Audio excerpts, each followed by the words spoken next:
Hi, everybody. This is Dan Stolbarger. Welcome to this week's KFIR Middle East Update.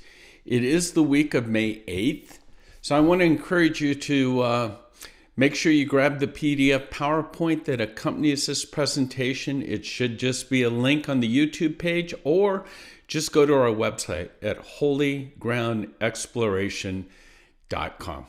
We usually start out with our news bites. Carolyn Glick, someone that I highly respect in Israel. I just read this blurb, and she's talking about the Supreme Court and the whole judicial review. And she simply says the Supreme Court in Israel is not in any way a judicial entity that protects the democracy of Israel. It is the branch of Israeli politics that enables the more radical left-wing side of politics, or the political aisle, to stay in power, even when the right wing wins a democratic election. Just keep that in mind, because the media in Israel the majority is far left. So what you read is not reality. What you're hearing, what you're seeing is not necessarily true. Bibi won the election fair and square.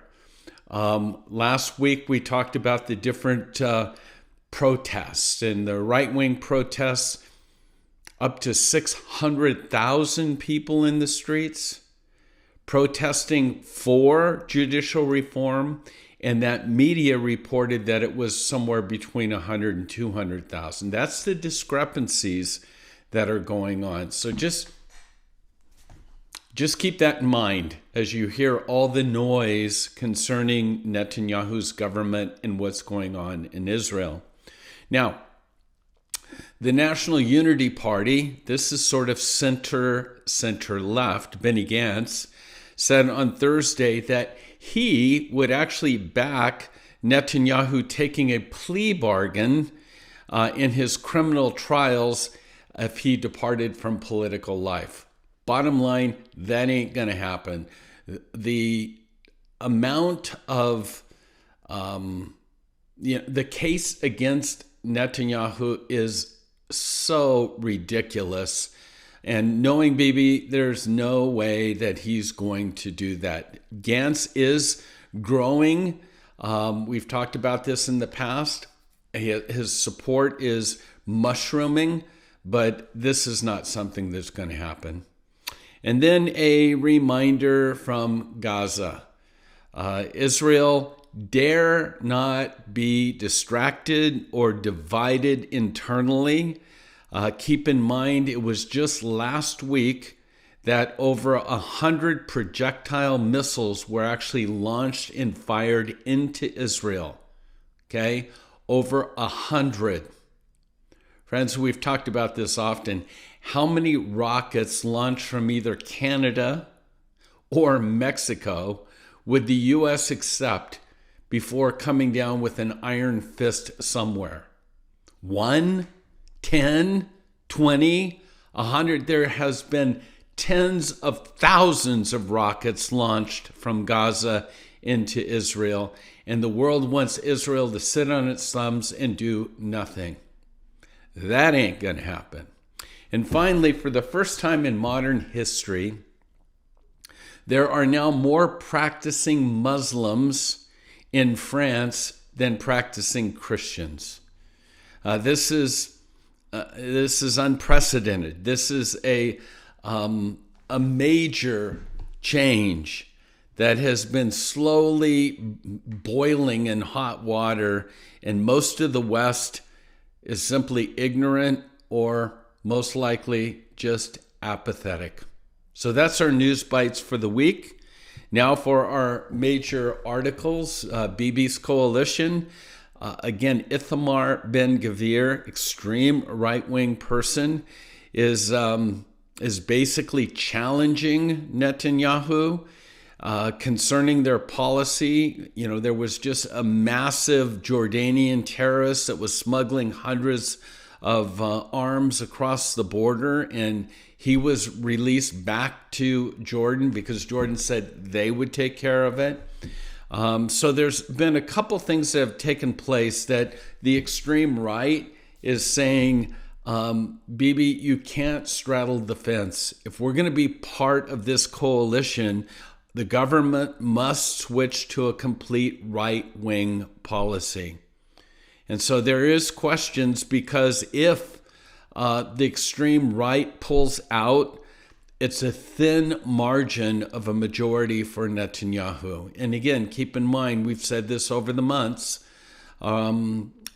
this judicial reform is not really wanting to change the system. It's wanting to dismantle Netanyahu's government. New elections is really what's being sought. Next in line, the question always is raised when a boss goes back into the hospital or whatever. I mean, dude's getting old, sickly. Who's the next in line for the Palestinians to lead Fatah or the Palestinian Authority?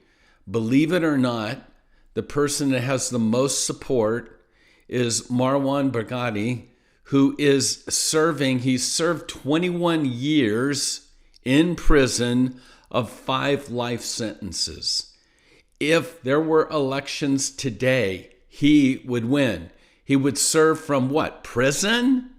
Give me a break. And again, just a matter of, read the article for yourself. You can see why he's a hero when it comes to what he was indicted for during the intifadas, kidnappings. And again, during the intifada, there were 1,200 Israelis that were killed.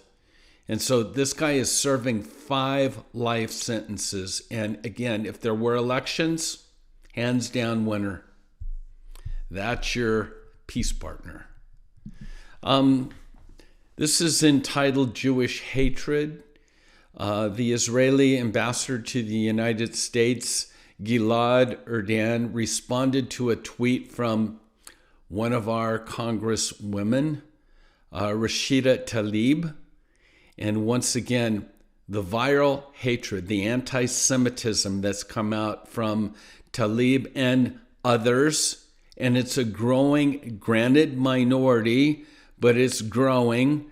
And again, his comments that Talib is rewriting history for her anti-Semitic partners, lies, ignore the fact that she's claiming it's ethnic cleansing, etc.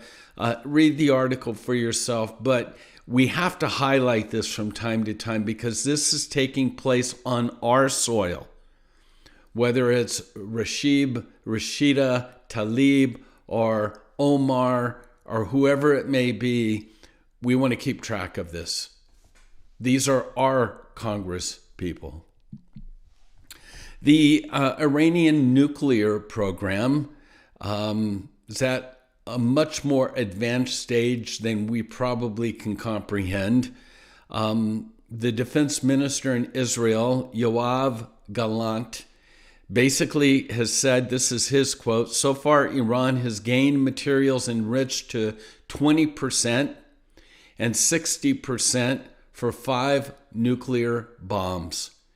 And again, he's going to remind us of the Satans. And you've got the little Satan, which is Israel, and you have the big Satan, Satan himself, which is the U.S.